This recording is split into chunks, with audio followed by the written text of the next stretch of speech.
of non-payment behavior and Recording in start paying progress. their bills to ESCOM each and every month.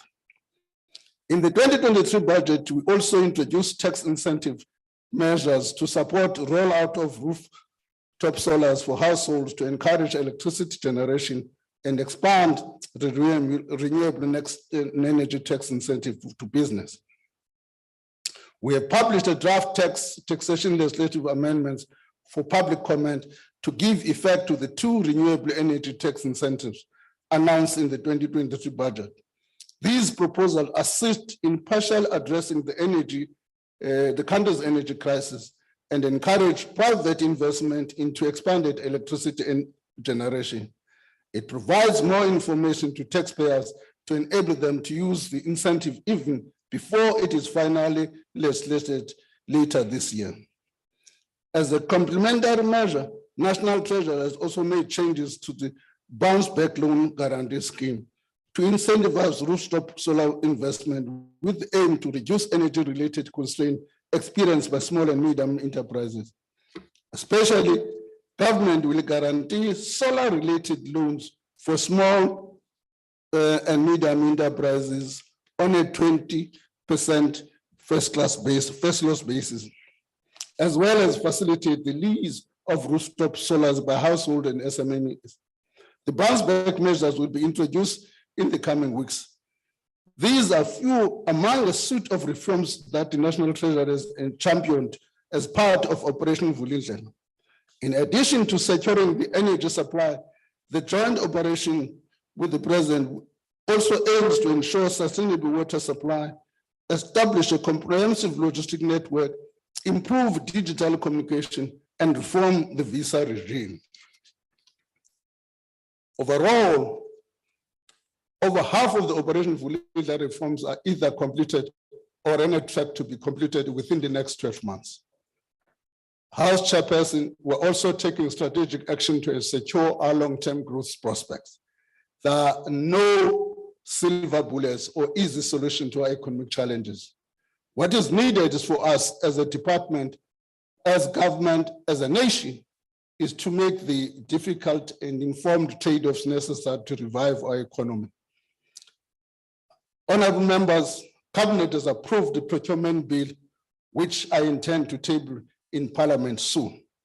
The bill is aimed at ensuring that the procurement system is modernized to provide value for money for the state, but also to be more strategic and leverage the procurement system to advance economic opportunities for historically disadvantaged people, women, young people, people with disability, and small businesses, and to stimulate local production where feasible. The proposed legislation has also taken into account recommendations of the Zondo Commission and aims to better prevent corruption, collusion, and bid rigging in public procurement by establishing a central procurement authority and procurement oversight bodies. We are engaging with the OECD and World Bank to undertake an international benchmarking on procurement and deepen our application of technology and machine learning. The National Treasury has assumed chairpersonship of the Financial Sector Council and is working on an accelerating discussion on the finalization of the review of the financial sector codes.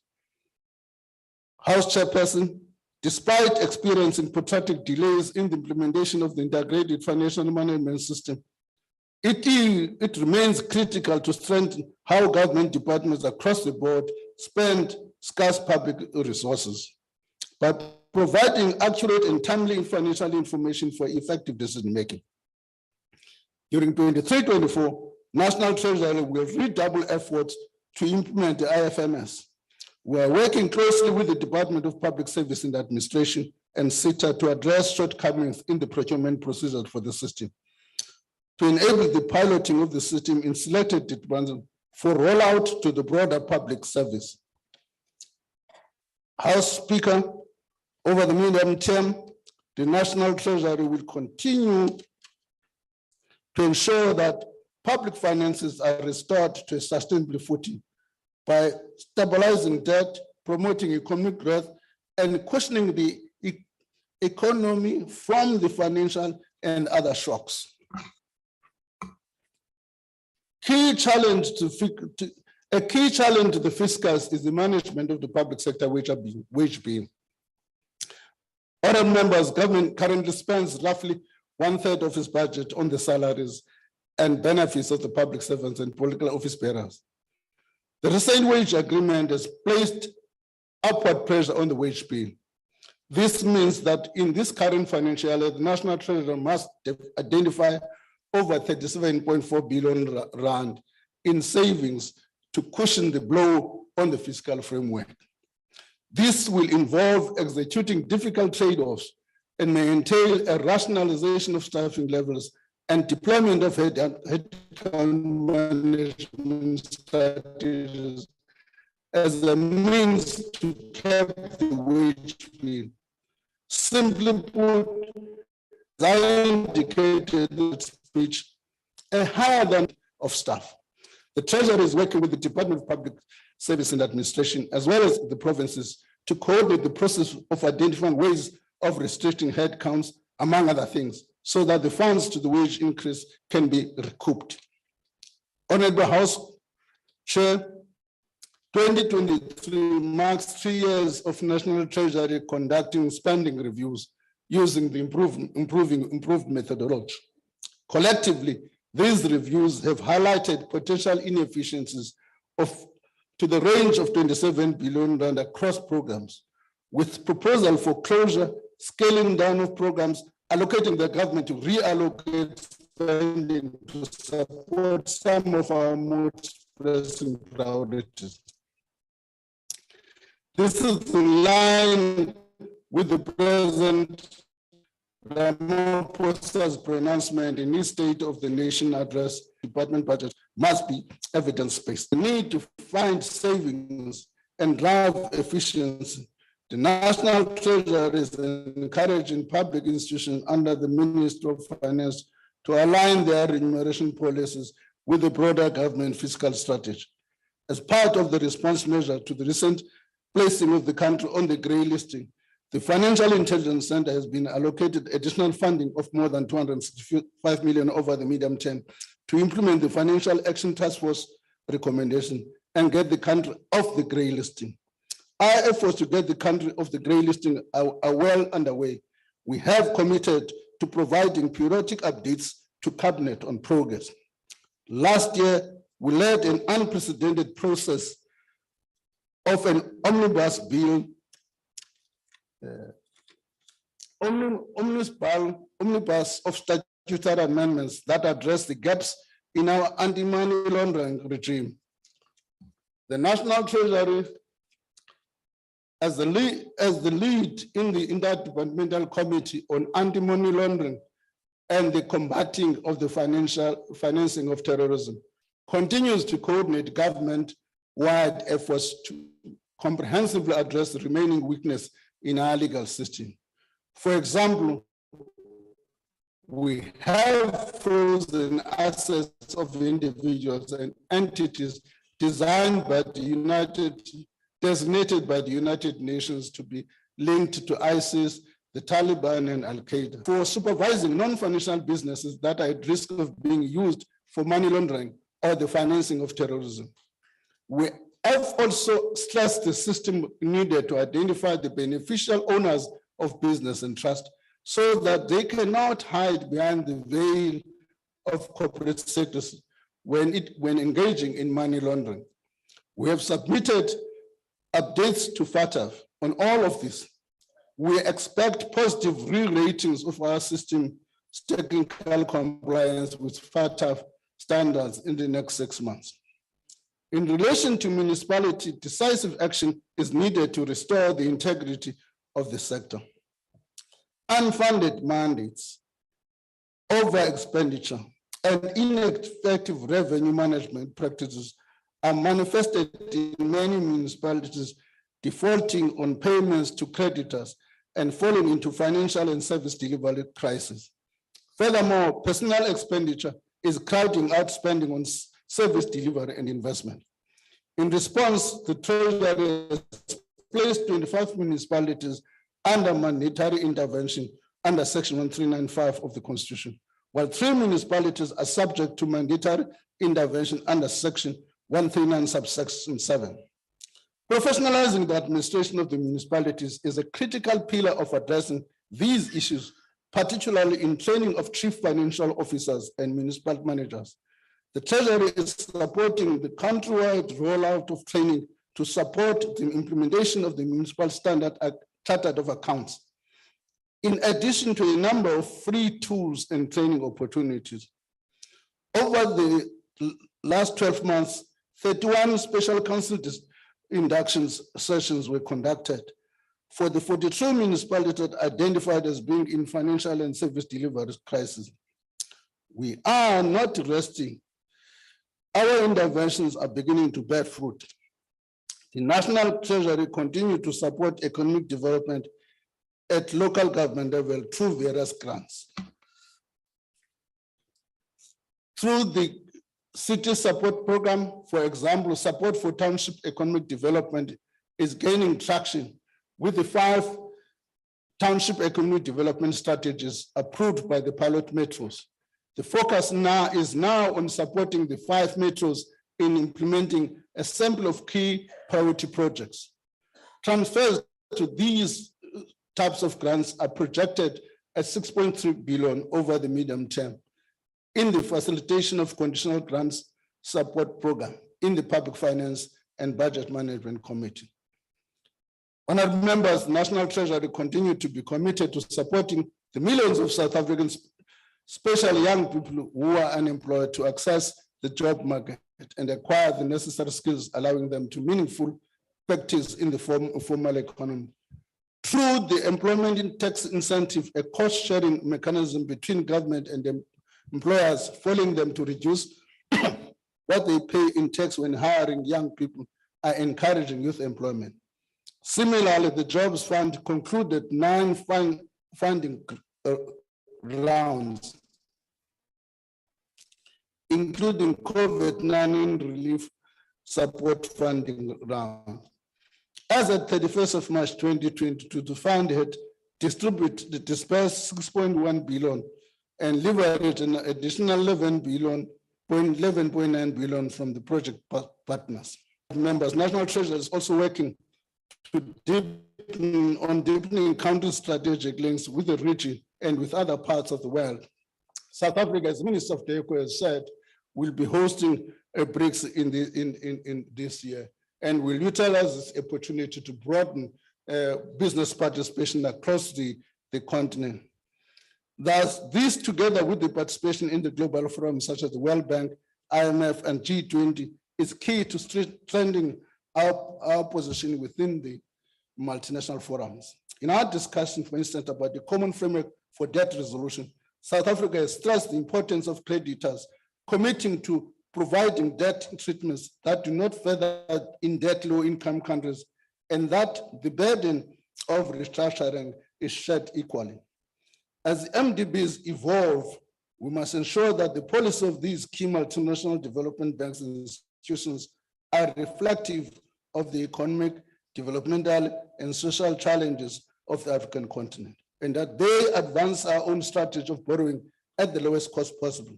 We must also ensure that they remain committed to the Sustainable Development Goals. In the light of this last element is particularly important within the context of just energy transition. South Africa is using this platform to argue that development should do more support to support the energy transition of developing nations in a manner that does not exacerbate pre-existing financial and fiscal vulnerabilities. House Chairperson, I have presented only a fraction of what being done by the National Treasury in the face of limited resources and mounting demands on the government to do more to make a difference in the lives of our people. Our budget vote and the strategic decision it embodies is a product of a clear understanding of our constitutional mandate, which has the prosperity and well-being of the people at its heart. an appreciation of the nature of the challenges that we face and the need to make difficult decisions to overcome them. My gratitude goes to the National Treasury team led by the Acting Director General, Mr. Ismail Momomat, as well as the person of all of our oversight committees. Thank you.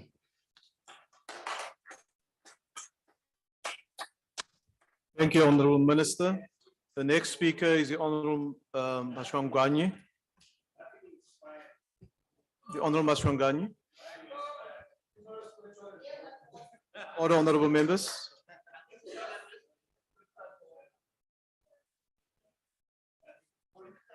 Order, Honourable members.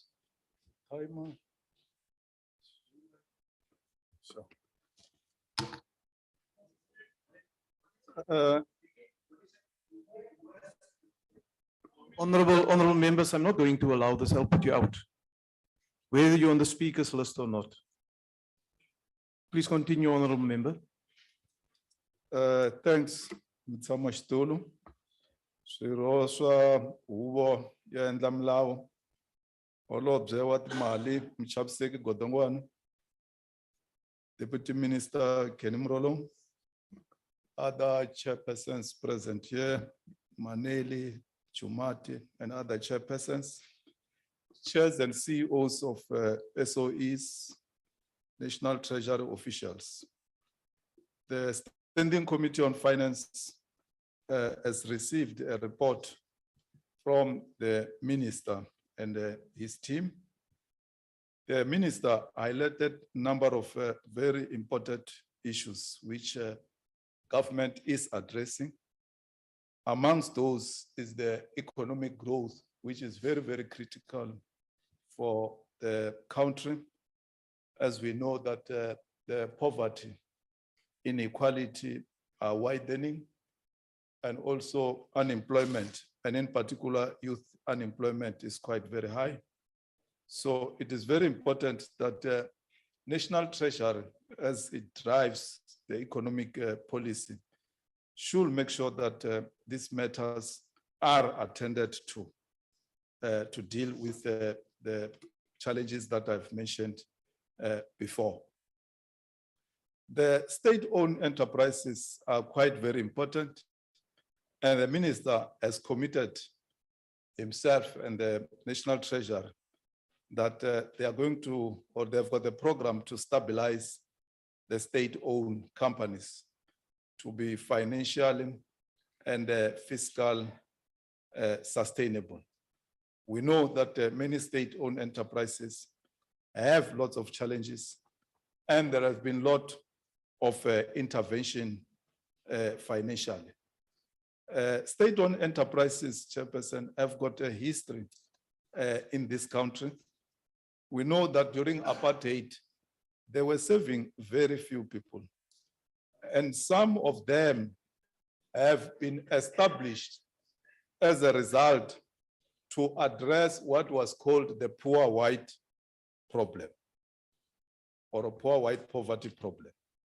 There was a commission called the Carnegie Commission, just to investigate the challenge of poor white problem in exclusion of Black poverty.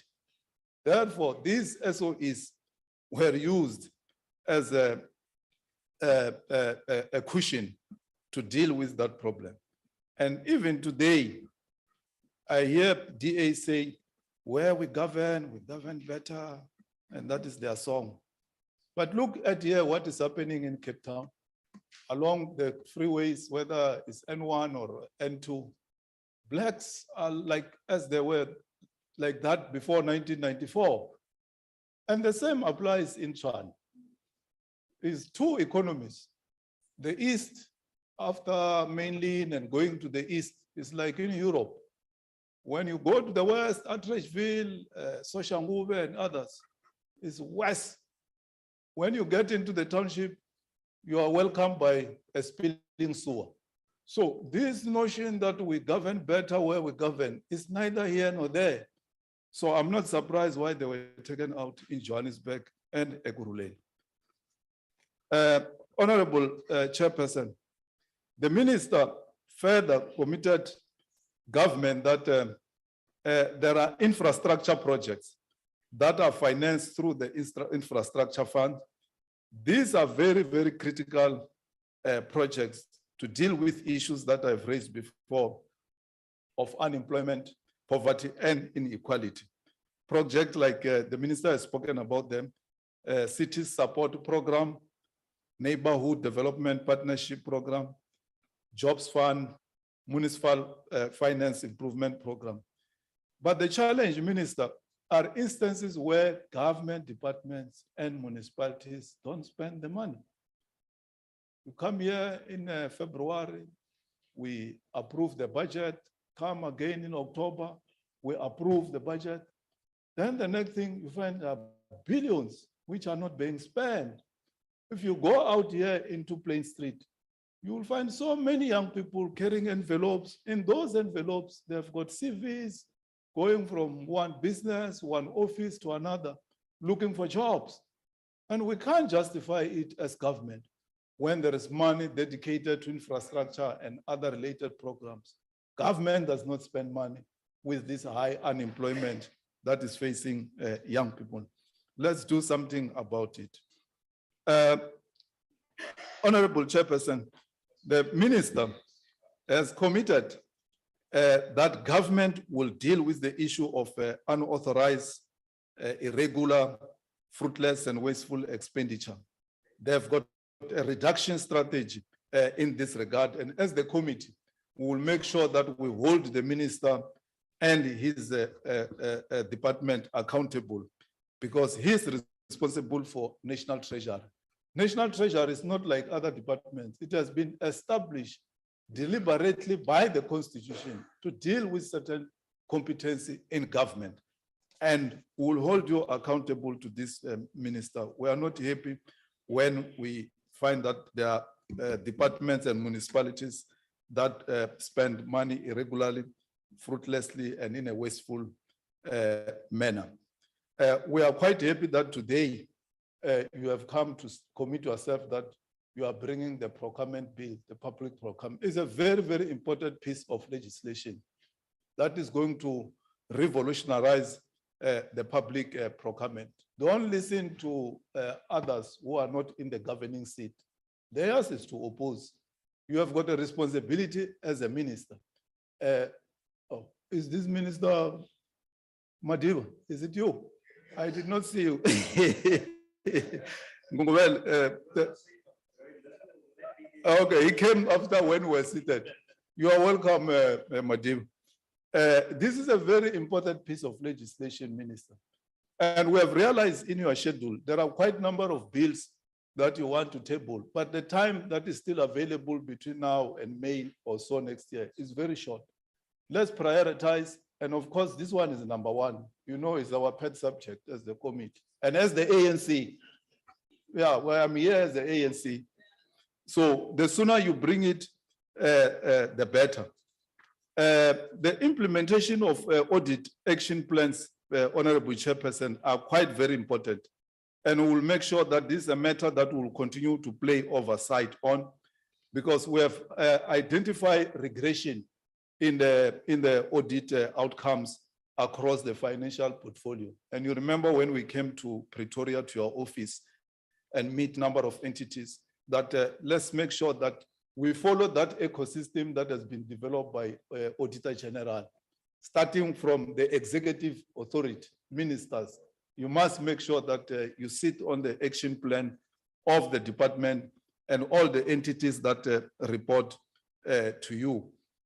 Filling of vacant posts, we have identified number of posts that have not been filled, both at National Treasury and at entities. So let's make sure that those vacant posts are filled. We traveled to Pretoria to play oversight on the CETA hosted project called the IFMS. I don't have to go into details on this. Minister, can you please attend to issues of IMS as raised by the Auditor General? You remember you are shifting the responsibility to the other Madiba. You remember this is a matter that took for some time that we adopt the B-triple-R. Let this matter be attended to.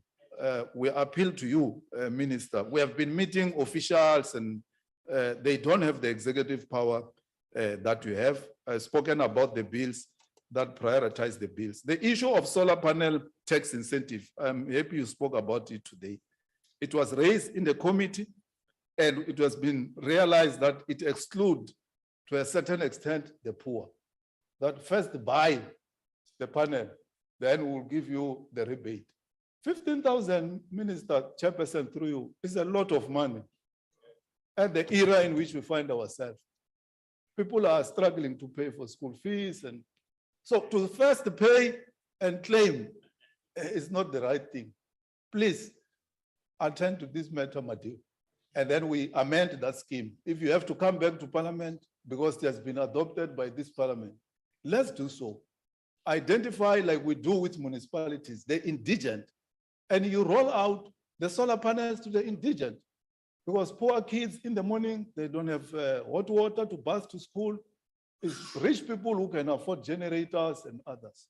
So please attend to this, Madiba, and we change the issue of tax incentive and not people buy first, because the poor are excluded. And you know, as an ANC leader, our political party is pro-poor. We'll continue to make a follow-up on number of issues. Comrade Paulsen, you know it very well yourself. There are a number of issues that we are continuing to make follow-up. The issue of economic growth and development is quite very critical. To take South Africa out of the challenge in which we find ourselves is to make sure that you drive the economic growth and development policy. SARS is trying under difficult circumstances to collect revenue, but you know, even before COVID, the economy was struggling. And SARS has done so well. It has collected over 2 trillion rand. We commend the commissioner and the entire staff up to the lowest ranking official of SARS working out there in Dimbaza or Mutare, who work very hard to reach this target. Be that as it may, SARS is still underfunded in terms of the baseline. We understand that the fiscus is very constrained, but we have to attend the issue of SARS to make sure that it is properly funded. The other issues that have been raised by stakeholders when they came for public hearings is the SARS has established something called, it's a technological way of doing things, which is good.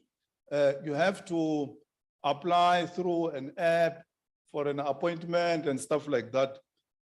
When you arrive there at SARS offices, sometimes they say, no, you haven't been allocated, the allocation and so on and so on. I don't fully understand the system, but members have found that in their constituencies, the public complains that they are turned back or turned away without being attended to. This is concerning SR service centers should cater for all categories. I think it was Honorable Kwankwa who raised the issue about somewhere in Cape Town and the Eastern Cape where he was alerted by members of the public that they travel long distances to Cape Town and East London only to be turned back. The last issue in conclusion, Chairperson, the issue, we acknowledge and accept the issue of the pension fund reforms. There is an issue, Minister, that has to be attended to. I come from Limpopo in a district called Vembe. We had 2 dispensations there. There's Gazankulu Homeland, Venda Homeland, or 3 or 4, Libua and the TPA. The former employees of the vendor public service are complaining about an outstanding pension that has to be paid. they have taken the matter to the public court. It's a very complicated matter. You understand it better than us, and it has been politicized.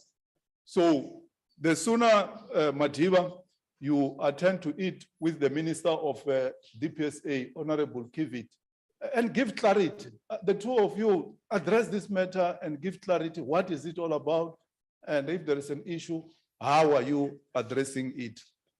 With this, Chairperson, I move that this report be adopted. Nakens. Thank you, Honourable Member.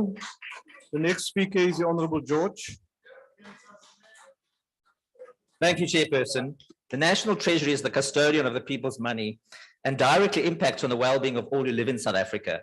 It manages national economic policy, it manages government financing, and prepares the government's annual budget.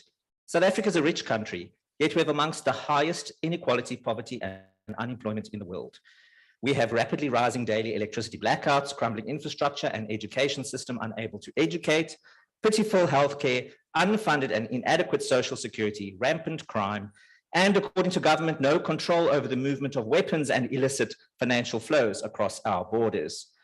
Economic growth is stagnant and recession is looming, yet government doesn't evolve its policies that clearly aren't working. Government positioned itself at the center of our economy in pursuit of a so-called developmental state. This hasn't worked because our government is not only incapable, it is corrupt and it is dysfunctional.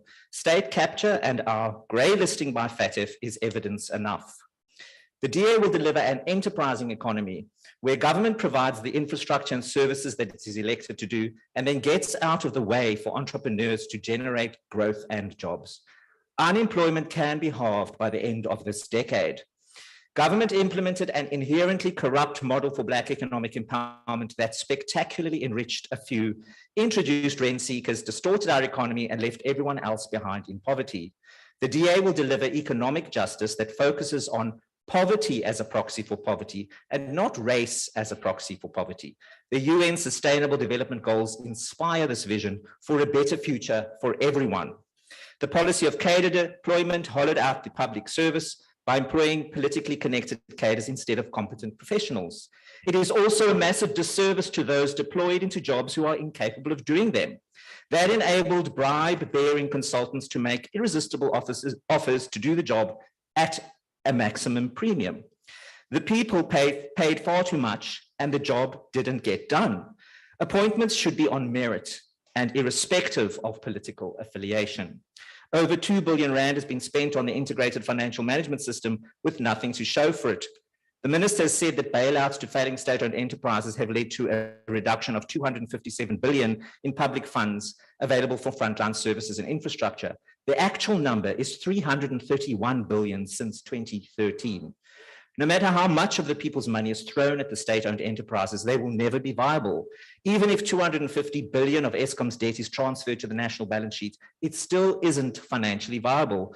It is unthinkable that the custodian of the public finances advised the minister to gazette an exemption from the Public Finance Management Act for Eskom to hide irregular and fruitless and wasteful expenditure from the auditors. This is a desperate act to get a better audit outcome, to be able to borrow more money when 1 billion rand a month is being stolen from Eskom. Surely the National Treasury can do better than that. Being grey listed and not effectively managing the people's money is a spectacular failure by the National Treasury.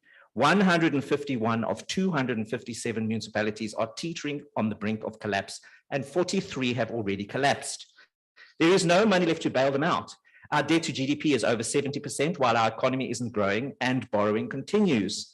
The national budget in February was calculated on an average of 1.4% growth over the medium term, and this will not be achieved if government does not implement effective fiscal policy to fight rampant inflation. Scrapping the fuel levy would immediately lower the cost of fuel, the cost of transport, and the cost of food. That has increased by 14% since last year. This cost of living crisis has driven millions of households into food insecurity and starvation. Despite this hardship, nothing has happened to restrain rampant consumption expenditure. The responsible spending bill, our private members bill, has been tabled to introduce fiscal rules that will give Treasury the guidance they need to effectively manage the people's money. The National Treasury ultimately is as good as the political leadership from which it receives its policy direction. Nothing is budgeted for the extension of the social relief of distress grant from April next year. This was introduced to alleviate the impact of COVID, and it was a vital lifeline for millions of South Africans battling below the poverty line. Our economy has not recovered post-COVID, and as our electricity crisis deepens, there is no sign that will get any better until the broken government is changed at the ballot box. Minister, where is the revised social security plan that will support the most vulnerable households in the next financial year? Kenya and Zambia have overtaken South Africa as more viable foreign investment destinations because they are better governed. The ANC delegation to Washington, D.C. did nothing to improve negative sentiment amongst the lawmakers who will decide whether or not to carve South Africa out of AGOA in 2025. You can hide corruption at Eskom from auditors, and you can hide laundered billions from the Financial Intelligence Center, but you cannot hide a ship and its cargo from satellites in the sky. To be clear, the ANC is not South Africa. There is another voice, and that is the voice of freedom, democracy, the rule of law, and human rights. South Africa can be a place where everyone is able to become everything that they are capable of becoming with a government that supports that outcome.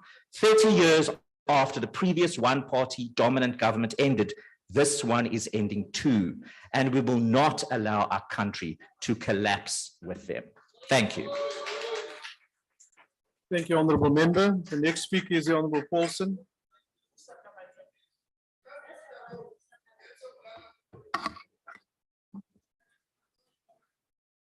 Thank you, Honourable Chairperson. members. Greetings to the President and Commander-in-Chief of the 26th July Movement, the Economic Freedom Fighters, President Julius Malema, the officials and commissars, members of Parliament, and fighters in South Africa, Africa, and the diaspora. The year 2023 marks a special year as it marks 10 years since the formation of the only economic emancipation movement that is fighting for the economic freedom in our lifetime. This year marks 10 years of fighting against illicit financial flows, aggressive tax avoidance, and base erosion. This year marks 10 years of unbroken commitment to the struggle of economic exclusion of the majority of South Africans, while a minority few, mainly white males, continue to benefit from the apartheid economy. This year, 2023, marks 10 years of standing up against the racist financial sector that contributes to the control of the economy, controls our lives, and continue to control who participates in the economy and who does not.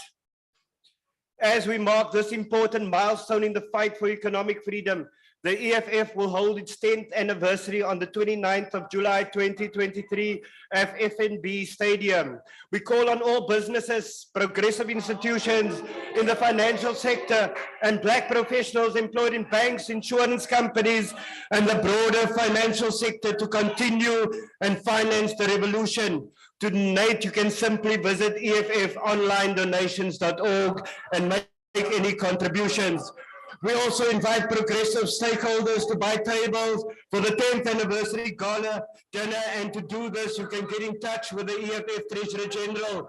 House Chairperson, please protect me. House Chairperson, the Economic Freedom Fighters reject the proposed budget for the National Treasury. It is now evident and beyond reasonable doubt that the National Treasury does not have a practical and believable plan to rescue South Africa's economy. Order, Chairperson. The reliance on the privatization pamphlet drafted with the help of the Honourable IMF. Paulson, can I take this? Why are you rising, Honourable Member? Thank you, Chairperson. Honorable person is fundraising on behalf of. That's not a point of order. Please continue, Honourable Member.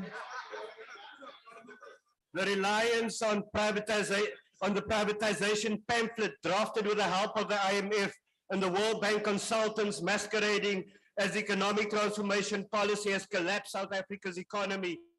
Today, Stats SA released the Q1 labor force survey, and we are not shocked that the unemployment rate in terms of the expanded definition stands at 42.6%. This means you have more than 7.9 million unemployed people who are looking for jobs every day, but cannot find them. More than 3.3 million people have lost hope of ever finding employment. You have another 13.2 million people who are not economically active. These are adults who are excluded from any form of participation in the economy. We spend more than 350 billion rand just to simply service the debt. Our gross loan debt is 71.1% as a percentage of GDP, more than 5 trillion rand, and we still do not have a believable plan to get this situation under control. Instead, the National Treasury continues to borrow money from the World Bank and the IMF, loans that are dollar denominated instead of fiscal and monetary policy to utilize the South African Reserve Bank. And there are people who still want to parade the National Treasury as competent with a decade of mismanagement of South Africa under their watch. Chairperson, we are grey listed today because of the incompetence of the National Treasury and the head of state who hides dollars inside mattresses and sofas. And the South African Reserve Bank's refusal to act on such criminality. We were promised a state-owned bank 4 years ago, yet there's no sign that there's any progress. The Land Bank continues to make losses because of a business model that does not contribute to transformation of the agricultural sector or allow the bank to operate in a sustainable manner. We had all agreed that we must amend the Land Bank legislation to allow the bank to get recapitalization and operate as a fully fledged bank with a developmental mandate, but there's no political will. SARS is failing to put in place measures to deal with illicit financial flows, profit shifting, and base erosion, despite many practical recommendations we have made. Instead, we are told there are tax breaks for the rich who can afford to install solar panels, while there's no solution for the poor majority as we face the prospects of a complete blackout. But the National Treasury sees it fit to give Eskom a bailout and insist that the money must be used to repay loans instead of channeling the money towards maintenance to increase energy availability. The Financial Intelligence Center has, for all practical purpose, disappeared because they do not want to deal with the pala and the serious allegations against Mr. Cyril Ramaphosa of money laundering. Lastly, as chairperson, we have made a call for the use of procurement budget to stimulate localization and revive manufacturing, particularly in local government. Instead of transformative reform, the National Treasury is pushing a public procurement bill that just scratches the surface while it avoids dealing with transformative issues. The EFF rejects the proposed budget for the National Treasury. Thank you very much. Thank you, Honourable Member. The next speaker is the Honourable Buthelezi.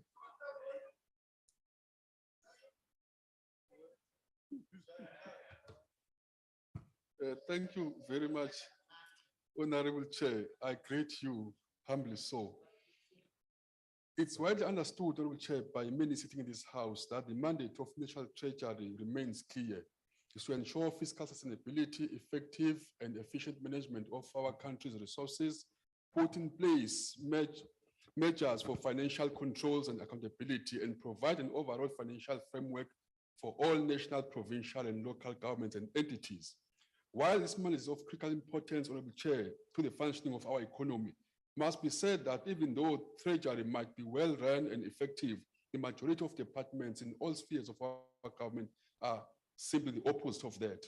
It may be all good and well with one department, but if all others are failing and near total collapse, what are our efforts anyway? Honorable Chairperson, with the interventions that are spoken about when it comes to SOEs, no intervention will work to stabilize SOEs if the very same people who are currently failing to deliver on their jobs are used to implement any sort of plan. The IFP appreciates Treasury's commitment and progress in implementing stricter measures through consequence management across board. We only hope that these measures will aid in rooting out the rot in all government departments. If the commitment by the Honourable Minister Godongwana seated here can be something that governs all ministers of departments and they also commit themselves, our country can hope for a better tomorrow. Unfortunately, Honourable Chairperson, that's something we can't see. Instead, we're going to see more of the misuse of the state funds as elections are looming. Noting all the recommendations by the committee, I think there's one very important recommendation that we ought not to forget. And this recommendation is that we should make sure that we elect a new administration come next year's election. It's been proven beyond any shadow of doubt that what is happening within all government departments right now is the very same thing that is happening in the ruling party internally. The two are inextricably linked.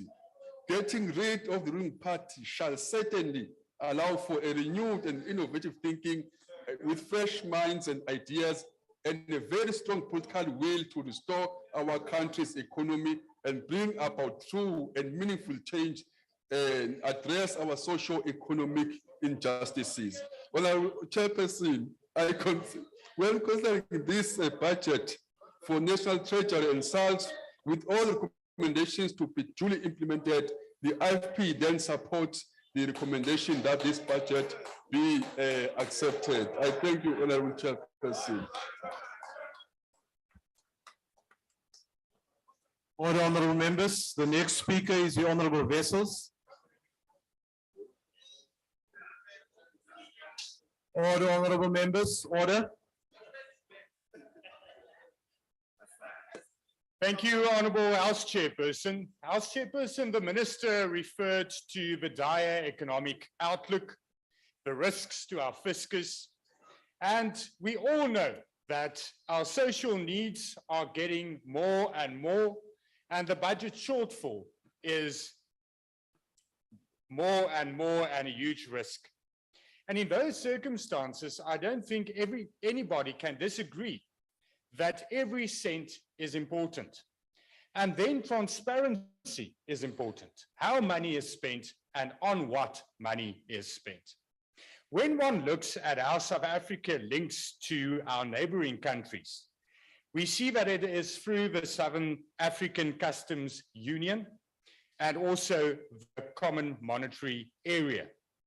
The CMA agreement, Chairperson, determines that the rand circulates freely in these countries. The governments of these countries, Eswatini, Lesotho, and Namibia, is rewarded for this through a compensation agreement, which amounts to about 1.4 billion rand per year. In terms of the SACU agreement, South Africa's SACU payments will amount to nearly 80 billion rand. I repeat, 80 billion rand for this fiscal year 2023-24, 80 billion rand. Yet, little is known about how the SACU payments are calculated. National Treasury fails to publish the calculations for the CMA compensation and the SACU payments. Why? Because taxpayers deserve to know how these calculations are made and how their money is spent. Transparency is needed. Likewise, Chairperson, taxpayers deserve a national treasury which fulfills its constitutional obligation to ensure both transparency and expenditure control in each sphere of government. Since the adoption of the Constitution, that has been the obligation of Treasury. Yet today, with each budget vote speech, the minister said that the public procurement bill will be introduced soon. This has been the case for at least the last 5 years. This is absolutely unacceptable because National Treasury is failing to fulfill their obligation. They are failing to prevent corruption. They are failing to prevent grey listing. They fail to prevent it by also having a sluggish and a tortoise-like approach to the General Monies Amendment Bill that was introduced in this House, which led to the grey listing. Taxpayers deserve a National Treasury whose own financial management and controls are sound, not one who themselves receive adverse audit findings, Chairperson. Honourable Chair of the committee is correct. Government fails to spend money because they steal it. That's the problem here. Chairperson, taxpayers deserve a national treasury and a government whose fiscal policy does not impoverish them, but which encourage financial and economic growth. They deserve a government who do not just collect tax, but earns tax by delivering services in return for tax money. We all deserve better. We deserve a government who is transparent, who is responsible, and who acts in the interests of the people out there. I thank you. Thank you, honourable member. The next speaker is the Honourable Saripin.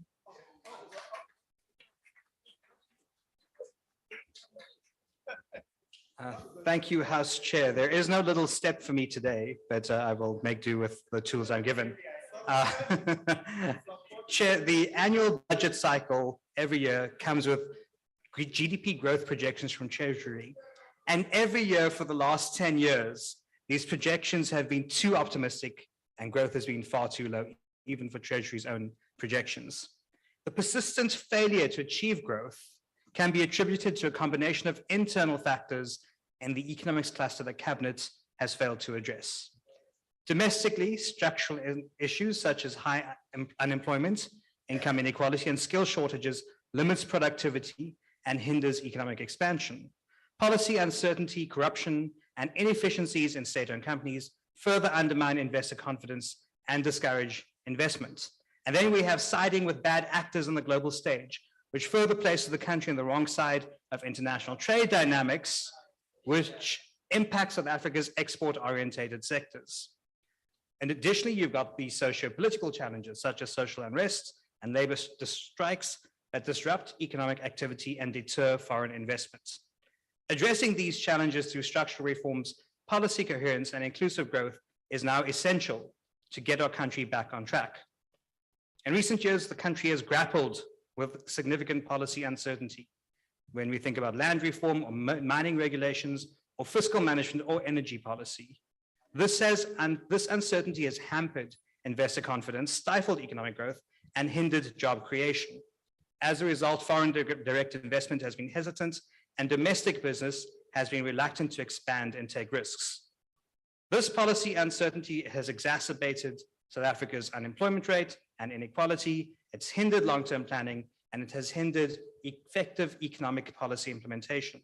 So resolving policy uncertainty and providing a stable and predictable environment is crucial for the future of our country, particularly in attracting investment and creating jobs.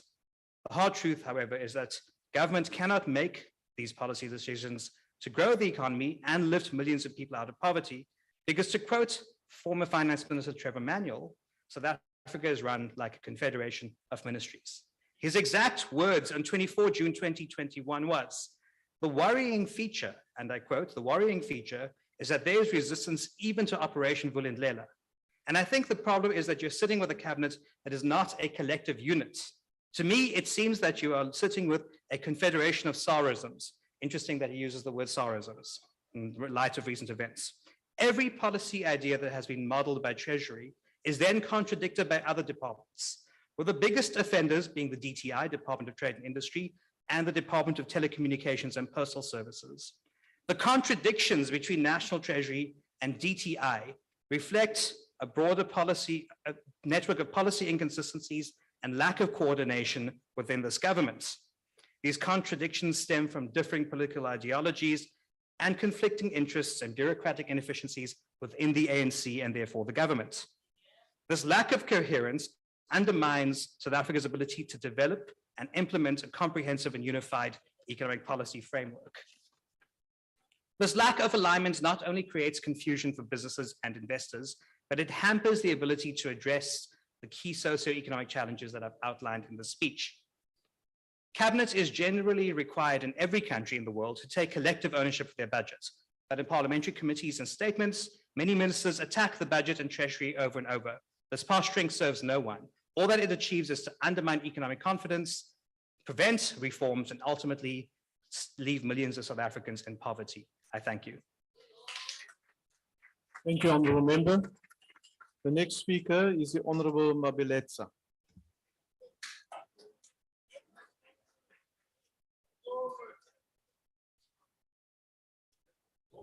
Yes.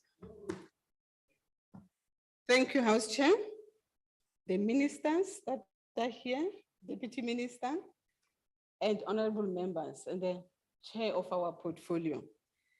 IFP, I would like to thank you for supporting the budget vote. But however, I still have to hear the opposition coming here with solutions when they debate. They do not come here. They do not come here with solutions day after day. What they do, they complain, and at the end, they do not support the budget. How will that work? That is why, as the ANC, we are here to make sure that we support the budget so that our people do not suffer. The ANC's philosophical orientation to the budget vote is informed by the needs of the people and how the National Treasury is responding to these needs of job creation, economic inclusion, economic empowerment, and the provision of finances to meet and maintain basic services. The vote needs to contribute to an ANC vision of building an economy that can demonstrate the creating of decent, productive employment, and in doing so, contribute to the fight against poverty, inequality, and economic exclusion, whilst increasing ownership and participation by the majority in the economy through dedicated economic empowerment programs. To advance the ANC's objective, we seek to unite society around a program of social and economic transformation, creating a common national program of making the economic work better for and in the interest of the people.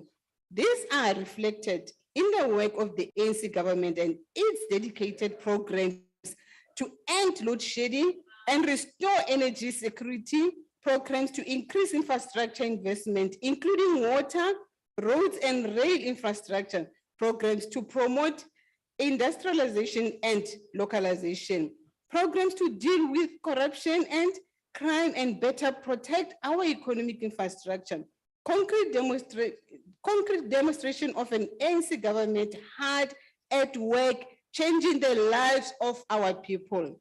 One of the ANC priorities for 2023-24 is the meeting of people's needs through improving the delivery of basic services and maintenance of infrastructure. In responding to this, the vote provides for growth in compensation spending while also increasing capital expenditure in infrastructure projects financed through the infrastructure fund, using public-private partnership and other funding arrangements to improve planning and speed up delivery. Another ANC priority for 2023-24 is to strengthen the fight against crime and corruption. This vote goes to the heart of the challenge by providing support to the National Treasury project of developing a consequence management and an accountability framework for implementation by municipalities and municipal entities on unauthorized, irregular, fruitless, and wasteful expenditure.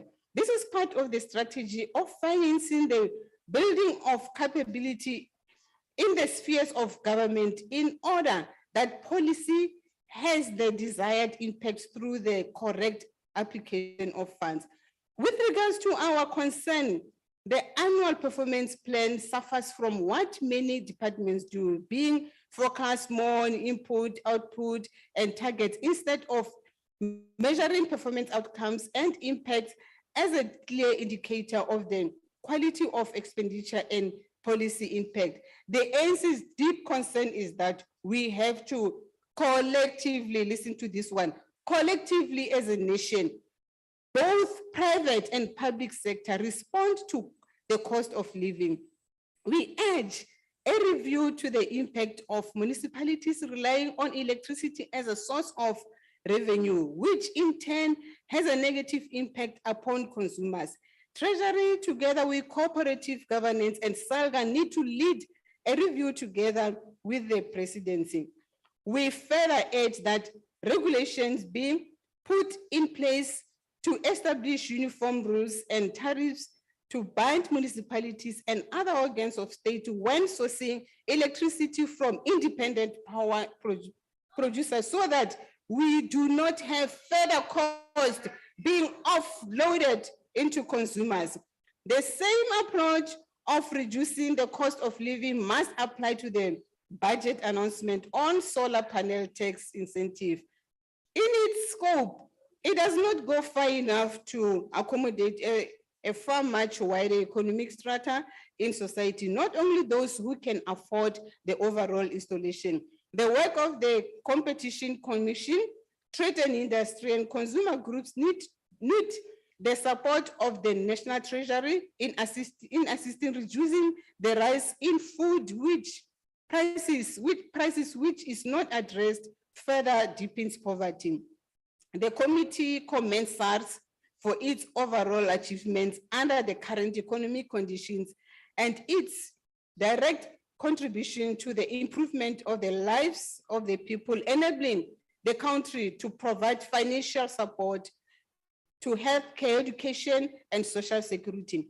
We remain deeply concerned and call for a strengthened approach between the municipal institutions of the state to arrest the illicit economy and close the tax gap, which is estimated to be between 200 and 300 billion per annum. We cannot afford to lose this amount of money per annum. Tackling tax avoidance and illicit financial flows is crucial in improving the position of the country's fiscus, and there needs to be improved focus on areas that pose the highest risk of aggressive tax avoidance and illegal transfer pricing. We are concerned that the appointment system of SARS has, through experience, created problems in terms of access and services, especially in the working class and the poor, and this needs to be looked into. We call for the recommendation of an adjustment in cost to revenue collection to be applied to SARS to better finance its important work. Therefore, as ANC, we support the budget vote. Thank you. Thank you very much, Honorable Member. Following member is Honorable Sheikima.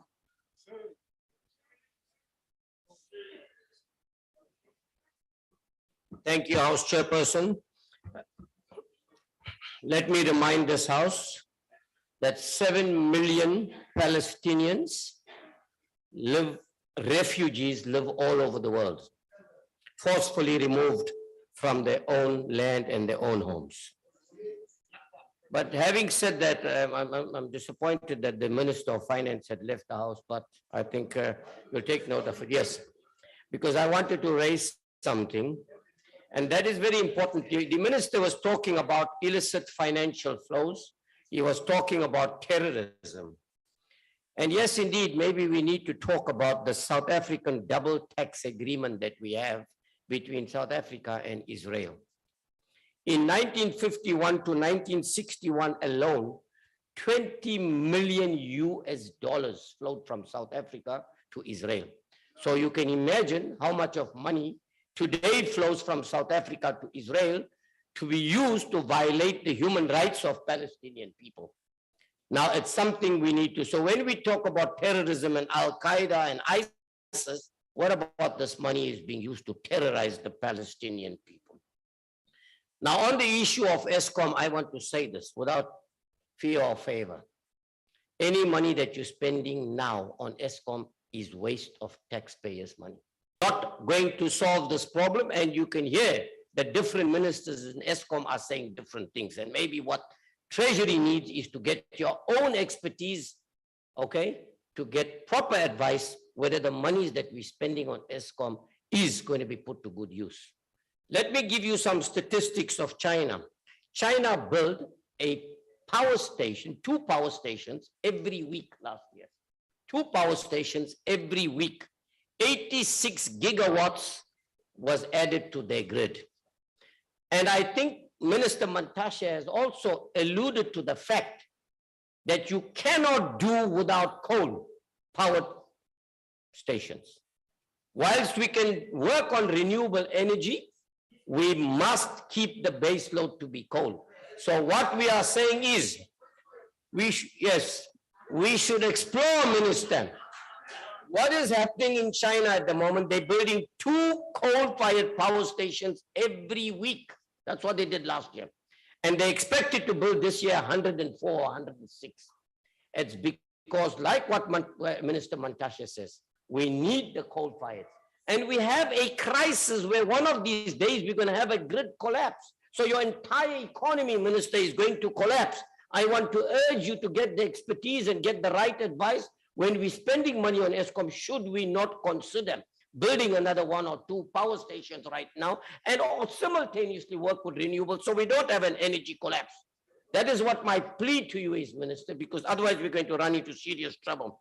So that's as far as that energy. And like I said, and you didn't hear this, Minister, about the South African double tax agreement with Israel. A lot of money leaves this country.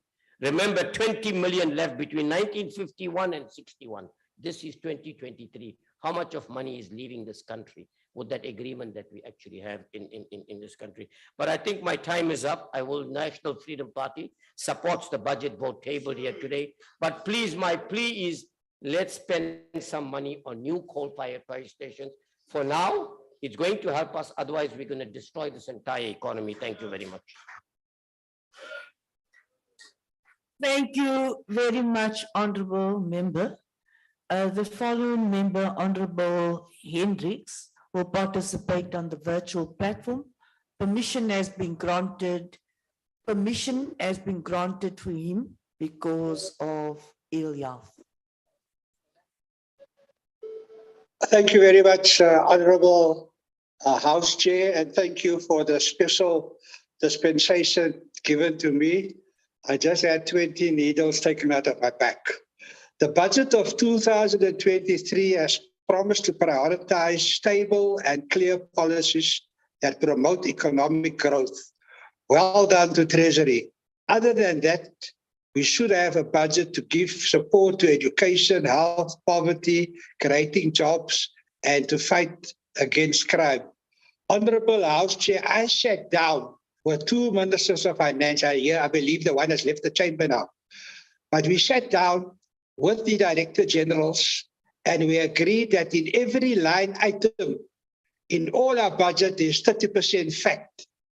And the only way to solve that is to have zero-based budgeting, which I introduced in the corporate world and was very successful. Just imagine what we could have done with that 30% of fact in every line item in the budget. I want, Honorable Chair, any member of parliament that drawn a budget to prove to me that in the line items that they are responsible for, there is no fact. President Ramaphosa spoke in a response to a question in parliament that he wants a windfall.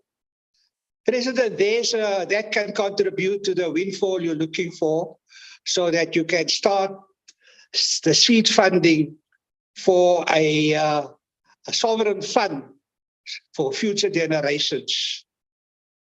We looked at the effect in the budget in the city of Joburg, and guess what?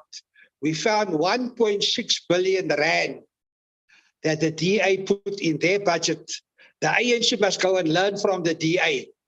And that was a windfall for our mayor, and he could, for example, pay service providers. So this fact in the budget, zero-based budgeting, which Treasury promised to commit, they must put their money where their mouth is to create windfalls for us. On Saturday, I'm speaking to 50 church organizations from all over the world about illicit financial flows. The president of our country doesn't believe that there's a cent of a rand that goes out through illicit financial flows. But I'm going to prove on Saturday that 50% of South Africa's gross GDP leaves the country through illicit financial flows. That is another windfall. That can build up the sovereign fund that the president has put his heart on. Thank you very much, Honorable House Chair. Thank you very much, Honorable Member. The Honorable Members order. Order, Honorable Members. The following member is Honorable Alexander.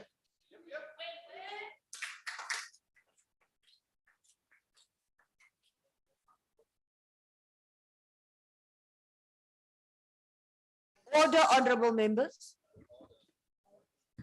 It is SARS's responsibility to collect taxes for the government.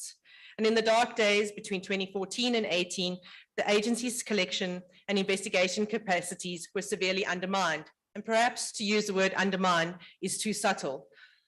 SARS was decimated, and as a result, the restructuring could only be viewed as the premeditated aim to capture SARS. SARS's tax collection capacity and quality of governance was largely affected. Individual and corporate tax oversight was merged into a single unit, which was reported directly to the Commission. SARS's other key business units were fragmented, particularly the large business center, which was responsible for 35% of the agency's revenue, eviscerating a large portion of SARS's revenue collection. After massive failures of governance and integrity within SARS between 2014 and 18, the new commissioner has publicly spoken about his plans to rebuild the agency's reputation and capacity. In the 2020-21 financial year, the re-establishment of the large business center and compliance unit to the taxpayer collection has improved by 26%. While the governance in SARS is improving, there are still many issues to be addressed. Such an example is a case of Mr. Alves, a Vicksburg resident whose vehicle was with Lesotho plates was impounded by customs in 2019. A judgment has been handed down by the High Court in favor of Mr. Alves, and the appeals by SARS have been dismissed. Although the theft charges have been withdrawn, the vehicle to date has not been returned. SARS's litigation for this case, paid for by the taxpayers, is outrageous. Despite the vehicle's relatively low value of 40,000 Rand, the legal costs are now well over R1 million, and Mr. Alves still does not have his vehicle. The theme of this current government's tenure is the new dawn, which hit all the right notes and promised South African heaven and earth. Now, 6 years later, the new dawn finds itself in an embarrassing situation while citizens spend much of their time without electricity. The pre-COVID landscape was devoid of the promised economic recovery and renewal. The COVID alibi, the scapegoat of the former president, Jacob Zuma, and the current day economic disaster has no more currency. Last week, I was reminded that a country cannot be more positive than its leader. And at present, the Rainbow Nation fairy tale does not end happily, as it currently narrated by political messiahs. Disney brought us The Lion King. This government brings you The Lying King. In the next chapter of this country's democracy, the new government will prioritize reliable, affordable energy. And this is not just lip service. Great strides have been made to achieve this within the Western Cape. We will influence policy that will allow for food price relief and curb exorbitant fuel taxes. Our new president will steer the country into a prosperous and optimistic future.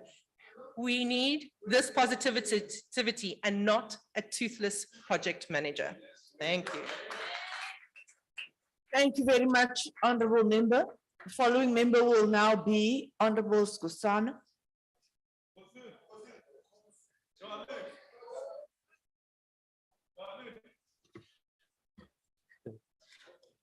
Yathokoza sihlalo ohloniphekileko. Mhlonitshwa ngqongqotshe wezemali nabanye abangqongqotshe abakhona kunye namasekela abangqongqotshe abakhona malunga ahloniphekileko sizwe sekhethu lotshani. As the ANC, let us state the facts in this budget vote of the National Treasury, as we are not likely to hear facts from anyone else. Since the 1994 democratic political breakthrough, significant progress has been made in expanding access to employment, empowerment, and a range of economic opportunities previously excluding the majority. The attempts to build an inclusive economy have faced serious resistance, not surprisingly, when faced with monopoly business practices whose primary resolve is accumulation.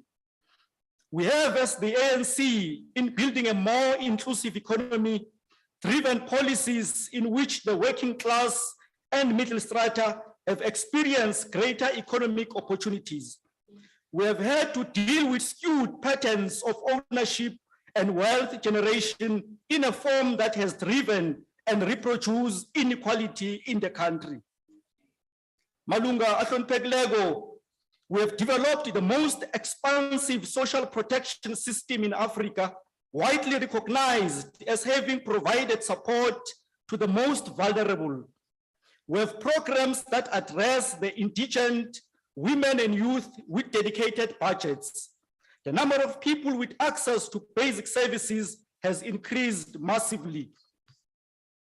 We have also seen a huge growth in the size of the Black sections of the middle strata, as well as the number of working class students admitted in institutions of higher learning have all grown phenomenally with a budget to support it. We are mindful that the task of ensuring that all South Africans share in the country's wealth is far from being realized, as we faced severe unequal distribution of wealth and income in the country, largely characterized along class, race, gender, demographics reflective of our colonial past. That we have been able to achieve what we have thus far can be credited to the ANC policy, vision, and pragmatism, working together in an interconnected manner, addressing the concrete conditions we face as a country. Sizwe Sekhethu, we have achieved these milestones, notwithstanding that over the past 10 years, we have experienced a gradual decline in growth, challenging the revenue base from which to finance progressive and developmental programs. Therefore, financing more demands in the context of declining growth has required a management of the national fiscus that none in the opposition will want to credit the National Treasury for. These matters do not spontaneously happen. They are planned, project managed, and aligned to ANC governing party policy, all within a given fiscal framework. This budget vote has to provide the resource plan for ANC government policy priorities aimed at advancing the people's interest, in particular the poor. Of the vote itself, 85% is appropriated to transfers and subsidies, mainly to entities for conditional grants to municipalities, social economic programs, as well as civil and military pensions, all designed to meet the people's needs. This debate is about the socio-economic impact of the 34.9 billion rands appropriated to the National Treasury. Because of the nature of the vote, its task is to provide more broadly for accelerating the implementation of the economic reconstruction and recovery plan, provide for increased infrastructure investment, provide for improved energy security, and through municipal conditional grants, expand investment in infrastructure to improve community access to basic services. Transfers for network industry infrastructure is designed to improve the performance of these sectors, as the ANC seek in its design to build a more capable state. Our overarching policy framework is to drive greater social and economic transformation. The vote reflects the policy commitment to implement high-impact programs such as Neighborhood Development Partnership Program, the Jobs Fund, and the Municipal Finance Improvement Program to deliver on the needs of the people in terms of basic needs and infrastructure maintenance. Cheers.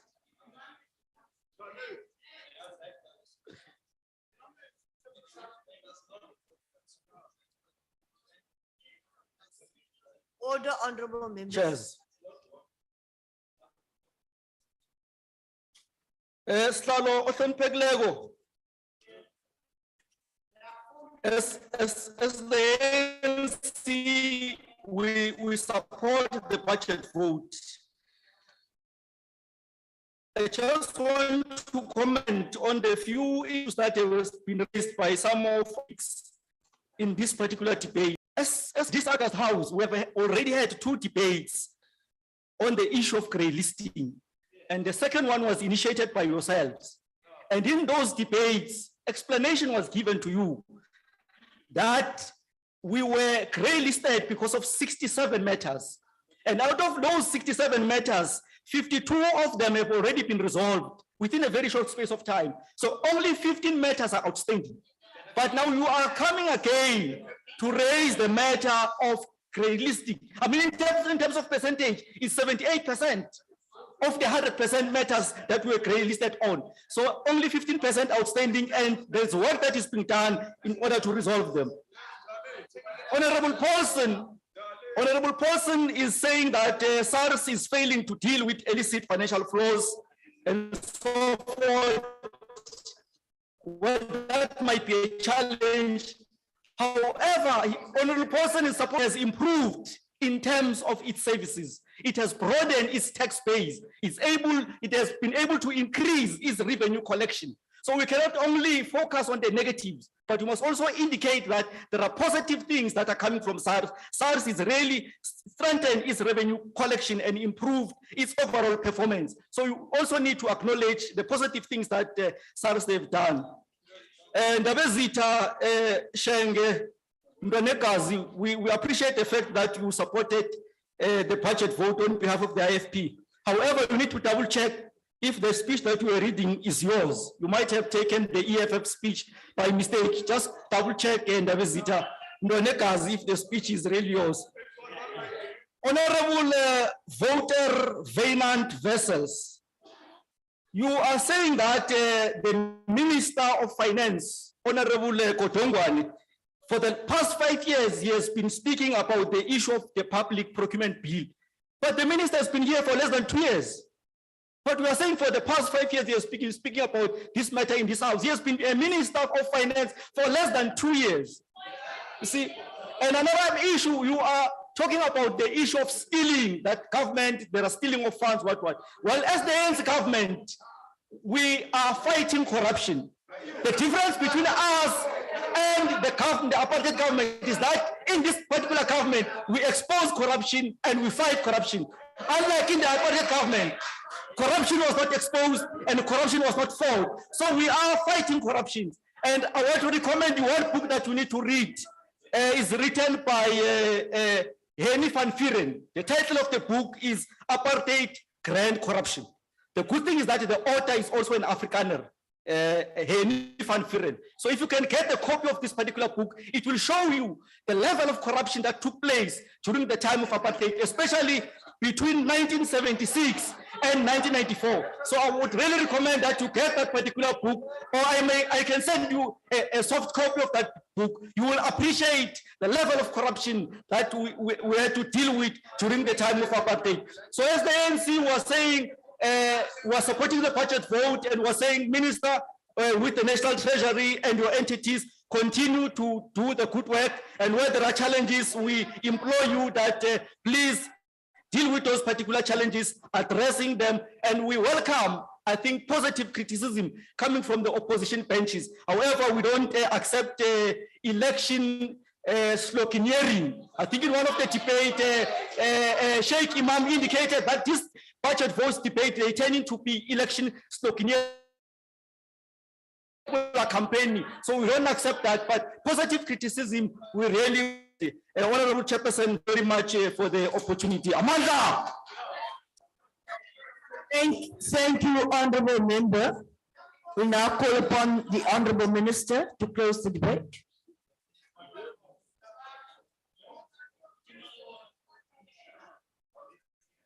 I can start on the minus. Okay, that's right. We learn in Parliament.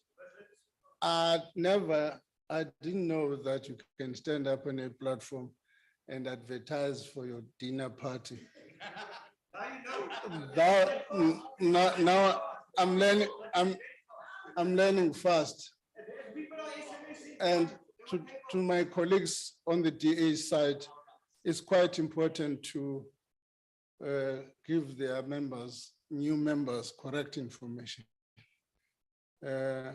During the COVID, President Zuma was not the president of South Africa. The honorable member erroneously referred to that, Alexander. But there's a matter of national importance which I think we need to address. Because people continue to mislead the public about what has happened with Lady R. And in the process, meeting the South African public in our nation and instilling a fear and very irresponsible. And if matters are not being addressed, I want to repeat and come back to this point.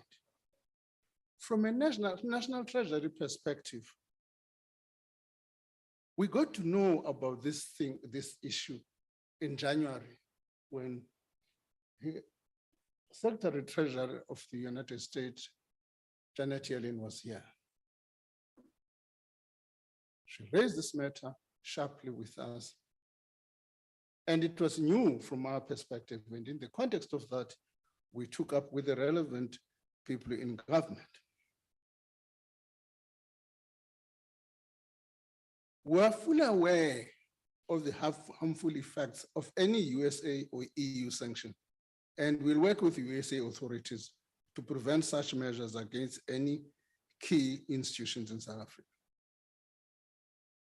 This is in addition to the president sending an envoy, Dr. Sidney Mfumadi, to engage with the department, together with the department, Deputy Minister Botas and DG, to meet with the Secretary Blinken and National Security Advisor Jake Sullivan, reflecting how we value our political and economic relationship with the USA, even where we have differences on a number of issues. For the record, it should be noted that South Africa is non-aligned and our policy is not to sell arms or ammunition to any party in the Russian-Ukraine conflict. We have a body established in law, the National Convention Arms Control Committee, the chair which is sitting there, which has to approve all sales of arms and ammunition sold to any party outside of South Africa. Government has classified that no such arms sales have been approved. However, there is an inquiry by the president into the matter to determine the fullest set of facts. Those who have got satellite images must bring that information to that inquiry. Such activities and actions may attract punitive measures from the USA and EU. There is a list of 4 principal channels by which the South African economy will be affected by the mishandling of this issue. The currency channel has already played out, merely on an allegation of perception of such activity having taken place. There's still the trade channel, potential disruption, key supply chains, and the investment channel through the FDI. There's also the liquidity channel. At this stage, we're assessing the quantitative sizable impacts of these channels. We must be alive to the fact that uncertainty elevates the risk premium of South Africa, increasing the cost of borrowing and the cost of doing business to South Africa. Further, the impact of any of our export-oriented sectors, agriculture, automotive, industry, and other manufacturing, will also have labor market consequences, especially as the sectors face the biggest disruption. Handling this matter poorly will affect the livelihoods of many people who are employed in the relevant companies and sectors. So we wanted to make this in conclusion. We reiterate that South Africa supports a rules-based system which is applied consistently. What do we mean by that? What do we mean by that? A rules-based international order which is applied consistently. If we talk about the violation of the integrity of Ukraine and the lives of the Ukrainian people, consistently we must also simultaneously agree that the integrity of Palestine is equally, and the lives of Palestinians are equally to those of the Ukrainians. You can't say one rule applies to others, other does not apply to other people. So we wanted to state that properly this afternoon. When I stated that this afternoon, Let me just still on a lighter note on the vendor pension. There are three categories of people on the vendor pension who have been to court. The first category, mind you, that pension was administered by Sanlam. There are people who refuse to leave Sanlam completely, and those people are still comfortable. There are those who transferred to the government employees pension fund. They're happy. There's a third category, which says today, because they've got a case in court, they were misled or not properly advised because they withdrew their pension. That's the third category, which is at the moment being a problem. But let me just outline that, I mean, most of the talk that we have, you know, like Honorable Mobility, I was asking people to give us some solutions. I thought I'm doing it in a wrong year. You are not going to find solutions because people are not dealing with the substantive issues we're talking about. We're dealing with campaigning. And that makes the debate not to be robust and effective as we should have. Because people don't read facts. And for that reason, if you're not taken from the same fact base, you cannot agree. An example, people have not read the conditions we've set up for ESCOM. We have not said ESCOM can do maintenance. Not at all. In fact, it's a condition that one of the things they need to do is maintenance. But people have not read even the annexure. Now, it's become difficult because they're not debating from the same fact base. Same fact base. We as government agreed that we're going to take a transition towards a low carbon path, towards a low carbon economy, but at a pace and path which is in line with the current conditions the South African economy is facing. What is the preoccupation of the South African government now? The preoccupation of the South African government now is power to the grid. All else is secondary. That's the preoccupation, is to get power to the grid by all means necessary. It's quite important to state that. It's also quite important to say, I've been asking every debate, Honorable George raises the fuel price or the fuel levy. And throughout this debate, we've been saying, okay, Honorable George, do us a favor. Do us a favor. If you reduce this revenue, on the same side of the other equation, you've got to say, what are we going to cut? Or alternatively, what taxes you want to impose in order to do that? I mean, the loose thing people do, you know, their friends in the UK, the Conservative, lost the government in 48 days because they took those miscalculated decisions of saying, we're going to cut expenses, we're going to cut taxes, we're going to cut taxes, but the expenditure remains high. The markets punished them. They punished the Conservatives. And the government collapsed in 48 days. So those are the current choices. When you make this decision, you're making choices. You're making choices. I suspect this argument, the poor are used— Honorable members, order please. The poor are used as a proxy, as if this debate is intended to protect the printers, other than to protect the business interests that want the fuel prices to go down.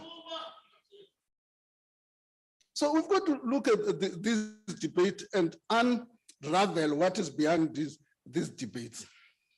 We have said, I don't know why it's in every debate we've got to say, we have said in the medium-term budget policy statement, what will you be doing about the SRD grant? The SRD grant, we said we are debating as government whether we're going to continue with it or we will develop a new grant moving in the meantime. We have, not to mislead the public, we have an unallocated reserve equivalent to the value of the social grant as we speak. Should any crisis arises, not agree on anything, there's nothing that stops us from continuing with the social grant of distress.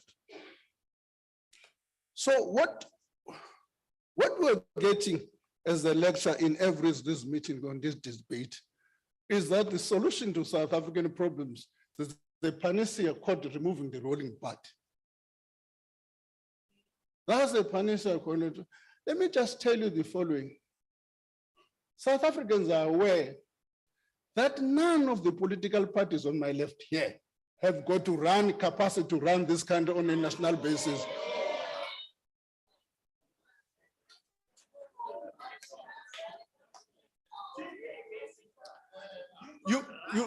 You can't. South Africans are aware that you guys can't run this country on a national basis and you still have stability. Not at all. Not at all. The only party that has got the capability to run this country on a national basis and you still have national cohesion is the African National Congress.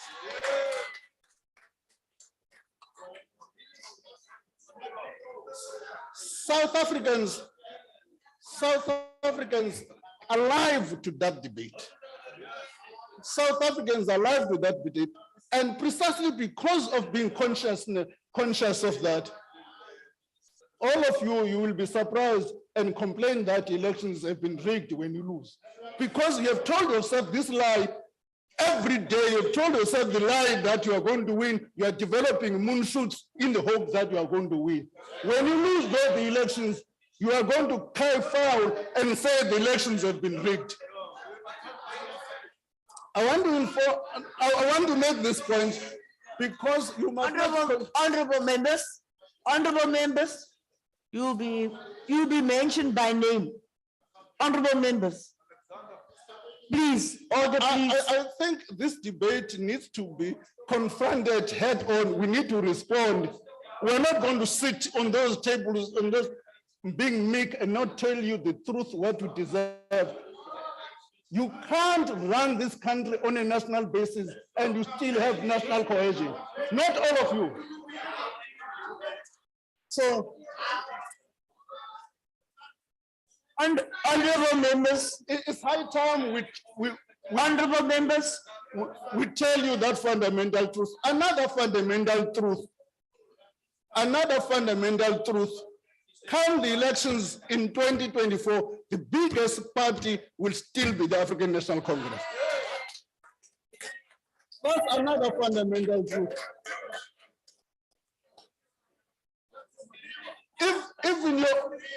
If in your own surveys, even if there will be no majority party, which I think there will be, even if there will be no majority party, the big party that will form government is the African National Congress. Don't dream about all of these things. Just focus on how you can help and criticize it constructively and how to build this economy. That's what you should be focusing on.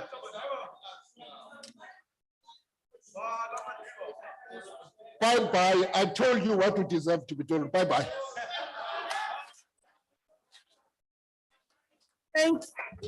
Thank you very much, Honorable Minister. Thank you very much, Honorable Minister. That concludes the debate and the business of this mini plenary session. The mini plenary will now rise.